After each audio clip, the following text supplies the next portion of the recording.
अस्सलामु अलैकुम नाजरीन, आप देख रहे हैं उर्दू पॉइंट और प्रोग्राम चिट चैट कॉर्नर में मैं हूं आपकी होस्ट ज़ोफिशा नकवी। नाजरीन, पुलवामा हमले के बाद से इंडिया और पाकिस्तान के दरमियान हालात काफ़ी कशीदा हो गए हैं। जहां एक तरफ जंग की धमकी दी जा रही है भारत की जानिब से, वहीं दूसरी तरफ पाकिस्तानी फ़नकारों पर भारत पे काम करने के हवाले से बाज़ाब्ता तौर पर पाबंदी भी आयद कर दी गई है। आज के प्रोग्राम में हम इसी मौज़ूआत पर बात करेंगे और इसके अलावा भी पाकिस्तानी फ़िल्म इंडस्ट्री और भारतीय फ़िल्म इंडस्ट्री के हवाले से भी गुफ्तगू करेंगे। तो इस मामला पर हमारे साथ बात करने के लिए हमारे साथ मौजूद हैं सीनियर प्रोड्यूसर और फिल्म डिस्ट्रीब्यूटर सुहेल खान साहब। प्रोग्राम में इनको खुशामदीद कहते हैं। अस्सलाम वालेकुम सर। सर कैसे हैं आप? सर सबसे पहले बहुत शुक्रिया कि आपने अपना वक्त निकाला और हमारे पास तशरीफ़ लाया, हमसे बात की। सर सबसे पहले मैं पूछना चाहूँगी कि भारत का पाकिस्तान के ख़िलाफ़ जुनून बढ़ता ही जा रहा है और दूसरी तरफ भारत पाकिस्तान के साथ अपने ताल्लुकात मेंटेन रखने के लिए या बेहतर करने के लिए अपनी फिल्म्स को भी यहाँ पर रिलीज़ कर रहा है। तो इसके पीछे भारत का क्या मकसद हो सकता है? देखिए, भारत का जो जुनून है ना वहाँ की आवाम का और गवर्नमेंट का टुवर्ड पाकिस्तान, वो आज से नया नहीं है, ये शुरू से है। फ्रॉम द डे फर्स्ट उन्होंने पाकिस्तान को नहीं माना। उनके लिए हम एक नासूर हैं कि जो उन्हें लगता है कि उनका एक हिस्सा छीन कर पाकिस्तान बना दिया गया। तो they do not accept our existence, they are not ready to accept. ठीक है, तो पहले तो ये समझ जाएं कि ये कोई नई बात नहीं है। फिर आ जाती है बात को एक नया छोटा बहाना इधर उधर से कुछ करके वो शुरू हो जाते हैं। पाकिस्तान उनके लिए एक डिस्कशन का ऐसा मौजू है जो घर घर में है। हम इंडिया की बात यहाँ बैठ के नहीं करते, हमारी सियासत में उसकी बात बहुत कम होती है, इलेक्शन बेस उसके ऊपर नहीं करते। लेकिन इंडिया में इस चीज़ को कैश करवाते हैं उनके पॉलिटिशियंस। वो पाकिस्तान को गालियाँ मलियाँ दे के उनको भड़काते हैं और वो भी पीछे शुरू हो जाते हैं अपनी उस जनूनियत में जिसको आप कह रही हैं। तो ये कोई नई बात नहीं है, शुडंट बी सरप्राइज। दूसरी बात, उनकी फ़िल्में इधर लगती हैं, जैसे आपने मेंशन किया, वो सारी दुनिया में अपना कारोबार करते हैं। पाकिस्तान भी उनके लिए कमाई का ज़रिया है, तो वो चाहे दुश्मनी भी रखें लेकिन हमारा पैसा उन्हें अच्छा लगता है और वो कमा रहे हैं। अब ये हमारे ऊपर है कि हम उन्हें कमाई दें या हम उस कमाई को भी रोकें, क्योंकि जो रवैया उनका हमारी तरफ है, हमारे एक्टर बैन, हमारी फ़िल्में बैन, हमारे सिंगर बैन, और अभी जो टाइम देना शुरू हो जाते हैं। जी हाँ, और फिर वो हमसे खेलना पसंद नहीं करते क्रिकेट में। अभी मैं आज ही सुन रहा था कि जी वो वर्ल्ड कप नहीं खेलेंगे हमारे साथ। तो जब वो ये नहीं चाहते, वो नहीं चाहते, तो हमें भी कुछ अपना भी थोड़ा सा रिएक्ट दिखाना चाहिए कि अच्छा भाई, अगर आप हमसे 2 रुपये कमा रहे हो तो हम पे एहसान तो नहीं कर रहे ना, तो हम भी उनको ज़रा टफ़ टाइम दें। ये हमारे ऊपर होगा, हमारे डिस्ट्रीब्यूटर के ऊपर, हमारे एग्जीबिटर और इवन हमारी आवाम के ऊपर होगा कि अगर वो फ़िल्म लगती भी है वो सिनेमा में ना देखने जाएं। कि हम नहीं देखते इंडिया की फ़िल्म भाई, क्योंकि इंडियन हमें रोज़ गालियाँ निकालता है, वो हमसे हम दोस्ती चाहते हैं, वो अब्यूज़ करता है। तो एक डिग्निटी का भी एक रिक्वायरमेंट होती है जो हर नेशन में होती है। वो बिना वजह, बिना सबूत के, बिना किसी बात के हम पे चढ़ दौड़ते हैं और हमारा रवैया डिफेंसिव होता है कि नहीं नहीं हम तो बड़े पीस लवर हैं, हमने तो ये नहीं किया। हमने नहीं किया, लेकिन अगला बंदा आपकी बात मानने पे जब तैयार ही नहीं हो रहा तो आप कितना जी हजूरी करेंगे, ये हमारे ऊपर है। सर जैसे कि आपने कहा कि ये नई बात नहीं है, हमेशा से ऐसा होता आ रहा है। तो अगर हम बात करें, हमारे जितने भी फ़नकार यहाँ से वहाँ जाकर काम करते रहे, माजी में भी राहत फ़तेह अली खान साहब हो गए, नुसरत फ़तेह अली खान साहब हो गए, और जितने भी हमारे अदाकार भी और गुलकार भी, अवाम, वहाँ की अवाम उनको बेहद पसंद करती है। उनके दिलों में बड़ी उनके लिए रिस्पेक्ट भी और मोहब्बत भी है। हाल ही में हमारे जो एक्टर्स गए, फवाद गए, माहिरा गई, उनके लिए भी बहुत सारी वहाँ से वो लोगों के लिए एक दिल में जगह है। लेकिन जब भी इस तरह की कोई बात आती है तब आवाम के दिलों में उनके खिलाफ नफरत आ जाती है और उनके खिलाफ एक नफरत की फ़िज़ा भी कायम हो जाती है। इस चीज़ को आप कैसे देखते हैं? अगर मैं आपकी बात मान लूँ कि उनकी नफरत की फ़िज़ा कायम हो जाती है तो इसका मतलब वो दिल से तो प्यार कर नहीं रहे होते। वो तो स्टेटस ऐसे ही होता है, देख लिया, इंटरटेनमेंट हो गई, पसंद कर लिया। ज़रूर पसंद करते होंगे, फ़ैन है वहाँ पे हमारे एक्टरों के, हमारे क्रिकेटर्स के, बिल्कुल हैं। लेकिन फिर उनकी प्रायोरिटी ये है कि उनको अपना मुल्क, अपनी कंट्री ज़्यादा अजीज़ है। तो वो कहते हैं अच्छा मैं तुम्हें पसंद तो करता हूँ लेकिन because you are from Pakistan तो इसलिए अब तुम काबिल नफ़रत हो। फिर तो ये मेयार हो गया ना। तो हमारे लोग एंजॉय करें जब तक उनको वहाँ इज़्ज़त मिलती है, शोहरत मिलती है, और जब देखें कि वहाँ ना जाएं, बुलाएं तो जाएं, वरना भीख ना मांगे वहाँ जाने की। तो बात ये है कि इंडियन का माइंडसेट जो आप पढ़ रही हो कि 1 मिनट में वो कहता है मैं आपका फ़ैन हूँ, लेकिन दूसरी तरफ आप पाकिस्तानी हैं तो आपकी एल्बम उठा दी, आपके गाने अपने चैनल से हटा दिए। आप अंदाज़ा करें कि मैं पढ़ रहा था कि टी सीरीज़ को कह रहे हैं कि यूट्यूब से इनकी हटा दियो। अब ये कोई कौन सा माइंडसेट है भाई? क्या पाकिस्तान से हटा दो? तो ये उनका रवैया है। हमारा रवैया क्या होना चाहिए ये हम पे डिपेंड करता है। हम स्माइल दें ज़रूर दें, हम दोस्ती करें ज़रूर करें, लेकिन एक बंदा टोटल अब्यूसिव हो जाए then I think you have to revaluate your relation and your way of dealing with the person. Sir आप इंडिया में भी काम कर चुके हैं, महेश भट्ट के साथ को प्रोडक्शन में आपने काफ़ी फिल्में प्रोड्यूस की, पाकिस्तान में आप वैसे ही काम करते रहते हैं। अब इन दोनों सिचुएशंस को मद्देनज़र रखते हुए, दोनों तरफ की बात जानते हुए, आप यहाँ के लोगों को क्या सजेस्ट करना चाहेंगे कि इनको अपना रवैया कैसा अपनाना चाहिए? अब वो रवैया चाहे हमारे डिस्ट्रीब्यूटर्स का हो या चाहे हमारी आवाम का हो। देखिए, हमारा रवैया सीधा सा होना चाहिए। जो हमसे प्यार करता है, मोहब्बत करता है, जो दोस्ती करना चाहता है, हमें 2 स्टेप आगे जाके करना चाहिए। लेकिन जो हमारे साथ नफ़रत करे और हमें बिना कसूर के खामखा में अब्यूज़ शुरू कर दे, तो हमें इतना पोलाइट नहीं होना चाहिए। You stand on your ground. एक जगह होती है जहाँ आप अमन चाहते हैं, लेकिन अमन बुज़दिली का नाम नहीं होता कि आप इस हद तक बेज हो जाएं कि जी अमन ही अमन। आपको अमन चाहिए, उसे अमन नहीं चाहिए। आपको रात को सोने से डर लगता है, उसको डर नहीं लगता। तो आप अपने डर को एवेल्यूएट करें। बराबरी की सतह पे दोस्ती होती है। वो कहते हैं ना, टेक 2 टू टैंगो। तो 2 बंदे चाहिए होते हैं एक डांस के लिए।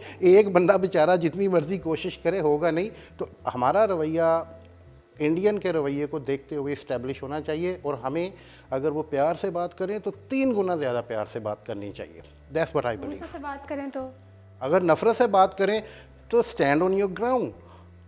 मैं तो इस बात का कायल हूँ कि ये वो जीसस क्राइस्ट वाला नहीं है कि एक थप्पड़ इधर मारा है तो दूसरा दे दो भाई। हमें नहीं ये सिखाया गया, ये कहीं और चलेगा, ये दुनिया में चलता भी नहीं है। तो उनकी अब्यूसिव रवैये का जवाब अगर कम से कम आप देंगे तो शायद आप साइलेंट हो जाए, लेकिन sometime being silent is taken as a coward, तो वहाँ पे आपको रिस्पॉन्सिव होना पड़ता है। बिल्कुल। सर, पाकिस्तानी फिल्म इंडस्ट्री के ज़वाल में भारतीय फिल्म इंडस्ट्री का क्या किरदार है और किस हद तक किरदार है? देखिए, पाकिस्तान की जो फिल्म इंडस्ट्री का ज़वाल हुआ था उसमें इंडिया ने तो कुछ नहीं किया, ना भारतीय फिल्म इंडस्ट्री ने कुछ किया। बेड़ा गर्क इन्होंने खुद किया। आपको पंजाबी में ले जाके ऐसी ऐसी गुजरों की फलानी फैमिलीज़ को भगा दिया।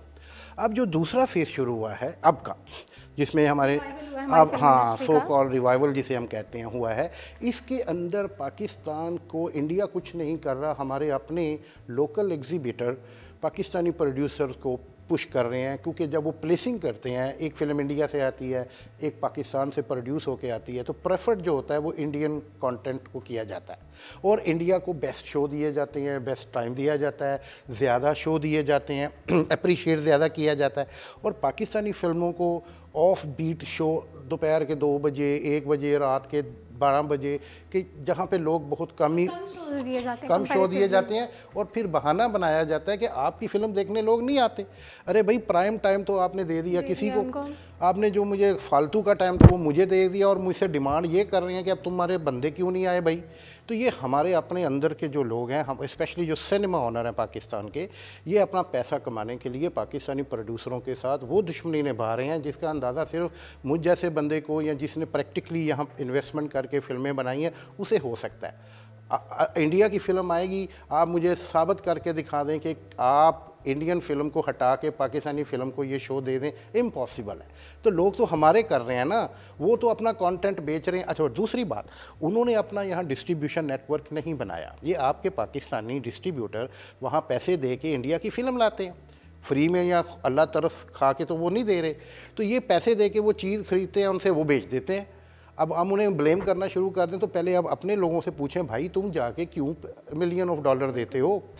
तो ये है वो जो पाकिस्तानी प्रोड्यूसर को उसकी सही जगह ओपनिंग नहीं मिल रही। एक ओपनिंग वीक होता है ना, अगर फ़िल्म अच्छी है, फ़िल्म बुरी है, लोगों को नहीं पसंद आई, चलो भाड़ में जाए यार ये क्या था। लेकिन अगर आप उसे दिखाने ही ना दें, उसे शो ही ना दें, तो वो क्या करेगा? अगर फ़र्ज़ किया हम कहते हैं सलमान खान या शाहरुख खान की फ़िल्म भी हो और एक शो उसे एक दिन में मिले, तो क्या कर लेगा? कुछ भी नहीं कर सकता, नो मैटर वो सुपरस्टार है या क्या है। तो एक प्लेसिंग जो होती है ये हमारे अपने लोग कर रहे हैं। इसमें मैं इंडिया को इल्ज़ाम नहीं देता, वो अपना चीज़ अपना माल बेचने बैठे हैं, हम ख़रीदार बने हुए हैं, हमें अपना बारे में सोचना चाहिए। सर, एक और चीज़ यहाँ पे मैं आपसे इस बात पे पूछना चाहूँगी, जैसा कि आपने कहा हमारे डिस्ट्रीब्यूटर्स खुद वहाँ से जाकर उनके फिल्म्स लेकर आते हैं, उन्होंने अपनी यहाँ नेटवर्किंग नहीं की हुई। इसी तरह हमारे जो अदाकार वहाँ से काम करके आते हैं, मीडिया में उनकी एक बड़ी हाइप क्रिएट हो जाती है। तो क्या इसका ज़िम्मेदार या इस सब के लिए हम अपने मीडिया को या फिर यहाँ के लोगों को कह सकते हैं कि उनकी जो इंडियन फिल्म इंडस्ट्री की जो हाइप यहाँ क्रिएट की गई है